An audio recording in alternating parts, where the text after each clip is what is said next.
Let's review our code. There we were looking for the smallest value in the list. There is a problem in this code.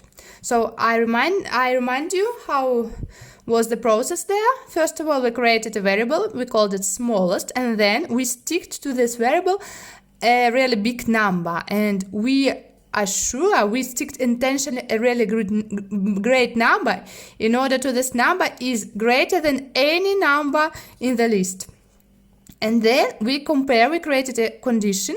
If number is less than smallest, but we know that it's true, this condition is true, we intentionally stick to a big number. So smallest takes the value of the number, of the first number, of course.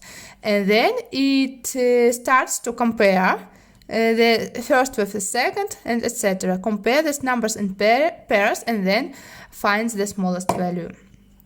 But there is a problem in this code. Imagine we have really big, huge numbers in the list, some billions of millions, something like that. And our million that we stick to smallest is not that big now. And so our condition that it must be true, that number, that value in the list is less than smallest is not true, because the number are greater than smallest. So smallest can't take the value of the first number. And if our smallest is less than numbers in the list, we can have a wrong answer. We can have the wrong output, that the smallest in the list is this variable, this value, but it's not true. The smallest in the list is some number. So there is a huge confusion. There would be, this code actually blows up. It doesn't work if the numbers in the list are greater than the value that we stick to the smallest. This is a problem.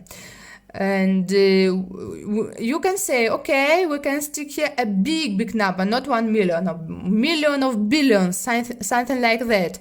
But first of all, you never know what numbers are in the list. Maybe you even don't see this list. Maybe your program receives this list from another program and you can't control this. You should always adjust you call it the flag value, the value that you stick to the smallest. And also the code would be quite heavy. Imagine smallest and there are a lot of zeros. So this is not the best solution of the problem. And the solution can be that we stick something different to the smallest, another kind of value. And I tell you what. Now I explain you how can we solve the problem. We stick to the smallest a keyword none. You write it with a capital letter, capital N. What is this? This is a keyword and this means no value, the absence of value, lack of value. There is no value, none. And so we modify our code. 4 line stays the same, but we modify now the condition. If smallest is none, smallest takes the value of the number. Now I explain what that means. So, first of all, what means is? Is means the same is. This is a logical operator. Remember, we have this operator, 2 equal signs. It was a mathematical operator. It means like equal sign in mathematics.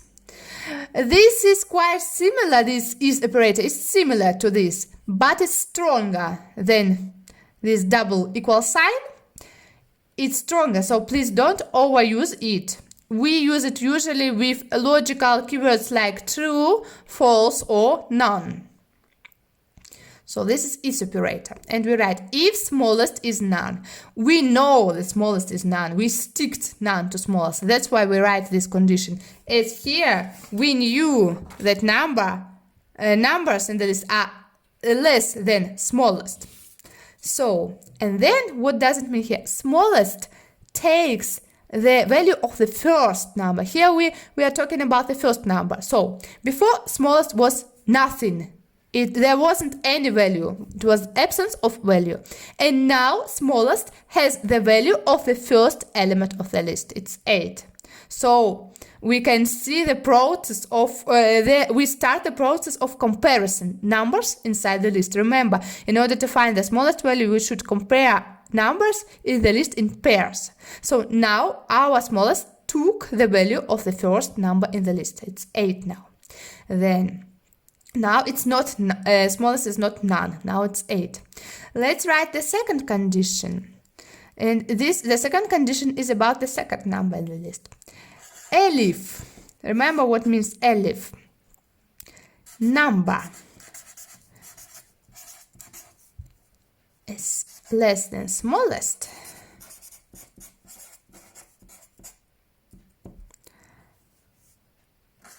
Smallest takes the value of this number. Again, explain again. So elif, this is like if not. If not, what if not? This is the opposite sentence to this if. Why is opposite? Before smallest was none, but now if not, now it's not none. Now it's another case. Now it's 8. Remember, it took the value of the first number in the list. And so if not, if smallest is not none, in this case, the next number that we see is, because the first number is already occupied, and the next number, if the next number is less than smallest, then smallest takes the value of the second number. So the process of comparison. First of all, smallest took the value of the first number, and then we start to compare the second number with our smallest. With 23 we compare with 8, and if 23 if the second number is less than the first number, then smallest takes the value of the second number. But in our case it's not so. So smallest stays 8. And then print smallest. Let's see if it works. We run our code and our output is 3. If you want to see how it works, you move if with tab key to the same level like if and elif, and you write it here, print smallest in the same level, and you see the process of comparison. So first of all, smallest took the value of the first number, 8. Then it compared 23 with 8, and it states 8.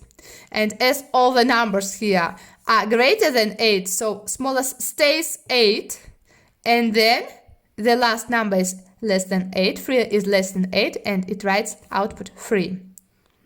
Actually, this output is the same as we did with in the example when smallest was 1 million. So it works the same, but so we can assure that our smallest is always is not, the code doesn't blow up if the numbers here are greater than smallest. So this variant is much better than the smallest was 1 million. With 1 million it works when you have not big numbers, or with 1,000, with 100, but you always have to adjust this flag value. But if you have none, you shouldn't worry. You can have any numbers here, really, really big. And in any case, you have the same output, that the smallest is 3. And now, I give you again the exercise. Please review again the code. So the smallest, we stick there none. Then we write condition, the for line, and then condition. If the smallest is none, smallest takes the value of the first number. Elif, else. Else here, this is opposite to if, so else, now smallest is not none. And then we stick the second condition. If the number, the next number, already first is already done. If the next number is less than smallest, smallest takes the value of the next number. etc. And print smallest, you can write it here, the same level as for, or the same level as if and elif. Now I give you the exercise. So it's the same exercise as we did before in the video when we were looking for smallest value. For the smallest value, using a big number that we stick to the smallest, please find the smallest in this list, but using none algorithm.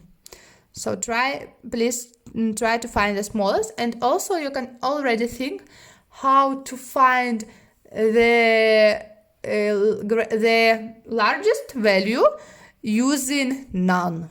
How to find it. But first of all, do this please for the smallest.